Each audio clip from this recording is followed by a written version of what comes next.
was like, you didn't even know that I did anything, did you? Like, you just were like, I wonder what turn it is.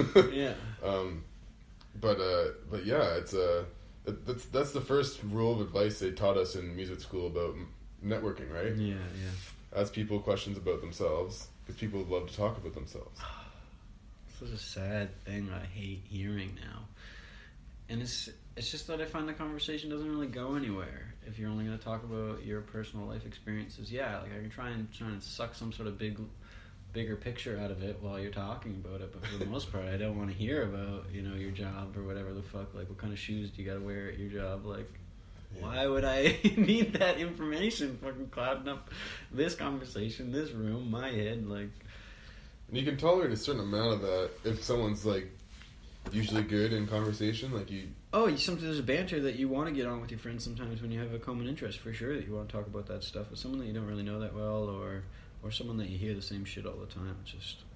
Yeah, the same shit all the time is what kills me. It's when you meet people that seem to have... It's like they're a two-dimensional person instead of like a infinitely dimensional person, which is like my favorite people. I feel like I've never hit the bottom of them, they're always showing me new sides to themselves, or I'm always learning more about them. And then what's great about people that you meet like that is that as you get to know each other over the years, you both are transforming throughout the years. Yeah. But then some people are just completely stuck in the same spot. And this is the way it is. This is the way it works. I mean, that's almost like a defense mechanism. You know what I mean? Like, if I change this, it might not work, so I better stick with what I know. What I've been taught, what I've seen works. Do that. Cape Breton lottery. I think that's like the more conservative viewpoint. I think you and I are pretty liberal, generally speaking, but that's exactly. A conservative would say. Try new things, I mean, and there's that argument too. I mean, you even teach your own guitar students about guitar that way. Like, we're not the first guys to pick this thing up. Yeah. But then the whole point of being a living thing is that you breathe life into old, outdated ways of doing things. Exactly. That's the whole point. What other point do you have? It's not just to replicate Beethoven, be able to play Beethoven really well. Like, there's got to be tons of people that can do that. It's to make it new again. And I think our culture has lost that. Like, you talk about the way science has kind of cut off religion.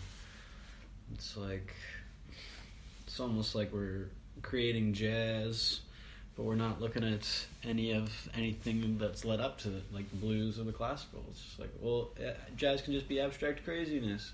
It's like, well, no, let's have a look at what's worked so far and base it off of, let's not put the disconnect. Well, it's because some people, a couple points. I agree with you, and I think there are genuines out there, like people who are really starting to get hard on the new music front, but then there's also these idiots. This is one of the things I love about Robin is she cannot stand modern abstract art. She like the whole just like throwing paint on a canvas. Yeah. She has zero respect for it. Oh my god. And as a person who's not a painter or anything or an artist in that way, I have no perspective on it, so I can't be like critical of it. Yeah. But like she just goes on about. Like, there's literally zero technique. That person never spent a second honing in the flawless fucking physical execution of the paint stroke, and that these other paintings from different eras and their detail and complexity and the sheer skill of the painter would have had to have been immense. I guess that's like the difference between like, a classical piece of music with an orchestra of 100-piece versus Anaconda. You know what I mean? Like, just like the depth to that piece of music is gigantic, and then you take a song that's just ass. It's just like, what is that? What kind of skill did you... But that speaks to people, dude. That's why abstract art is a thing. That speaks to that person that just goes, yes, I would also like to throw a bucket of paint at a wall. I wonder if that person just like doesn't know anything about the art, so they have no ability to... Yeah. Well, fuck, who knows, right? But I feel like... It's like the person who loves that kind of music typically isn't a musician themselves. That's true. I mean, definitely, that's not 100% rule or anything. But I wonder if that plays a part. Like, you could show that person any painting and they'd be like, Like, just the fact that it's out in the world and is the reason. It's big. Yeah. What? I wonder how many ounces of paint that is. You never know why it speaks to someone. I mean, Miranda likes to dance, so some of those songs could have strong beats in them for dancing, or they have a move that's associated with the song, so they like the song because of the move that's associated with it. But I never understand that. And maybe I like shredding guitar solos because I know what's going on, and I'm like, oh, I understand that, but that might sound like just noise. Like Yngwie Malmsteen might sound like just ridiculousness to someone else, but I'm like, oh, that's cool. Yeah, I feel like that when I show people Meshuggah a lot of the time. Yeah. Maybe I just like this just because it speaks to me. That's what's so strange about art, is like that speaking to me thing. But it's like, I think about it like, how can I relate to this? Like when I'm listening to good music, and why do I like the music I like? There's a couple things. I like to sing a nice melody, and I love talent. I want to hear talent. I don't want to hear this mindless non-talent stuff. And I love guitar, so I love hearing guitar solos. Those are things that I've attached to in my life that I like to hear over and over again. And I think that's what music is. It's just like, what can this person relate to this song? How do they relate to that pop song? Maybe they relate to the club, going to have drinks with their friends, and they're like, that's a good time. So I associate this song with a good time. I enjoy this music. They relate to it somehow. They grab onto it somehow, it seems. Yeah, that's a really good point, man. Yeah, it relates to their life, and people try to show me songs, and afterwards I say, I cannot relate to that song at all. I didn't like the drum beat, or the words. I've never bought a flower, or whatever the song might have been about. I've never done that, so I don't want to do that. I don't like that, and I don't like that. I don't want to hear about that, but it doesn't. Not every song I'm like that, It's just. I've also had it happen to me where a band that I may have tried a handful of times to listen to and just never got. Eventually down the road, it clicks somehow, and I don't know if that's because Pantera was like that for me. I never really liked them, and then just one day I was like, oh, I get his vocals now. Whereas before I was just like, annoying vocals, guitar works good, can't stand to listen to it though. And eventually it was just like they grew on me. Vocals, now I really appreciate them. But there's music that has depth to it, and there's music that doesn't, and obviously I'd prefer something as a musician that has depth to it. But I try not to judge people based on their musical taste, because I used to be like that, like, what do you like? Whatever they say, Taylor Swift is what is popular. I used to be like, whatever. But I have to appreciate that for what it is, because they like that. That's got depth to it for them. They associate with it. It's got, maybe they learn the stuff on guitar, and that gets them into guitar, and that's something I can love and appreciate as well. Yeah, totally. Try and just see where they're coming from, even though it may be different. Yeah, it's like the whole being tolerant thing. Yeah, and just understanding that they're just somebody else living a different life in a different body. Absolutely. I think that's something people are missing too, and that's part of the disconnect. Oh, it's just me, my profile, and just me separate from everyone else. Well, one thing I think too is that trips a lot of people up is that things like your political temperament apparently are actually very related to your actual particular biochemistry and physiology. They're somehow biologically instantiated. And so the differences between individual people are actually very deep, and it literally will manifest itself at the level of perceiving the world in a certain way. Yeah. So like a Navy SEAL or a doctor or a teacher or a fucking 18-year-old kid or an 18-year-old homeless kid or a fucking, like, any of these people, and then just, okay, anyway, so back to my point about the biology. My point with those examples, I guess, were that they would probably see, everyone sees the world differently. Yeah.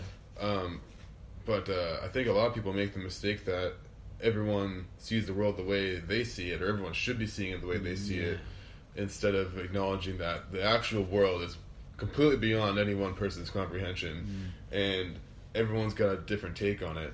And you can hardly blame them to a degree, because to the degree that a person is conservative or liberal is actually, in some sense, they were born that way. Yeah. And you need to be open to hearing folks talk and giving their best attempt at articulating their lives and how they see the world, because it's going to likely give you something that you wouldn't have had otherwise. Some important information about existence might come from that. You might think it's worthless, though, and I think that's a huge problem with the politics and the divide, is that you just, like, throw out everything that person has to say. As soon as you don't agree with a couple things, you're just like, that person's a fucking idiot. I'm not going to listen to anything that they say, when actually you share so much in common. And, in fact, both sides have value. There's value to being liberal, and there's value to being conservative, so why do we think that one way of thinking is absolute garbage when the policies that are so fucking wide? You split your whole personality, whether you like someone, based off of one thing. It's just like... Yeah, I felt like messaging Thomas after our argument and saying, like, no hard feelings, you just think different things. It's okay. Like, we should still be friends. Certainly. I didn't. Probably should. I've tried reaching out to some of them. I know Anton was in a conversation with someone that we all know. I won't say any names, but... it got into a political debate on Facebook, typical right now thing, and tried messaging her after the fact, just kind of saying something along those lines, and just fucking met with the most crazy hostility. He sent me all the messages, and I was like, wow, this person's like, you may as well have fucking financially crippled their whole family or something crazy, the way that they're talking. It's just... Well, I show some people that stuff, and they're just like, why are you wasting your time? And I'm like, yeah, I know.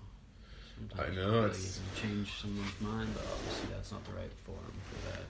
Well, the thing I think about is that other people are going to see their status, and even though I know, looking at my own behavior, I hardly ever even look at the like, people are just fucking firing away, scrolling through Facebook and Instagram, just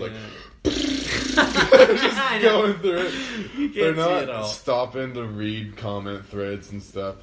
But the off chance that someone like stops at the thing and sees some disagreement in the comments and it's like, oh, some drama, and fucking opens it up and reads it, that they'll be then presented with two hopefully well articulated points of view, at least and a discussion, for Christ's sake. I mean, I enjoy it. I mean, even just for my own sake, it's like trying to type out in a way that's readable and makes sense in text an idea and attack it from at least enough angles to make it a valid point and give them some things to chew on or to attack in response.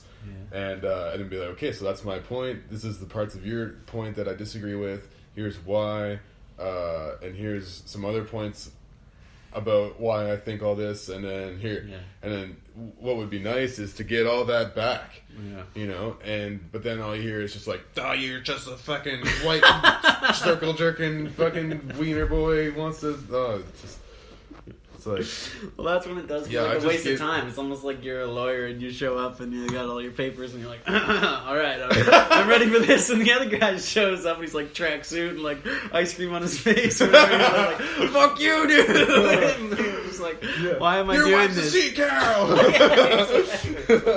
Well, because it's worth my time. Like, fair enough. The fact that it's on a public forum is the only reason. And then for me, I guess I like... it helps me hone in on things a little bit. So. But I mean, it could easily be a giant waste of time too. I mean, there's points where it feels that way. So, I got to a point where I started inviting people on the podcast, and I'm finally happy to say that one person that we've been engaging in debate with from time to time, Josh Hogan, who in my opinion has been posting some nutty leftist stuff. But I mean, a lot of things I don't think people actually like understand the full spectrum of what some of these ideas are subscribing to, like some of these ideas about white privilege and well, fucking just even that alone. Yeah, it's like there's like truth to these ideas, and if you look at the world filtered through that lens, you can see how it all makes sense. Like you can see the validity of the argument, but the fact of the matter is that it's actually super dangerous. Where does it go? And that's like a huge conversation to have. I mean, I've been studying that philosophy as hard as I can lately, and it's fucking deep.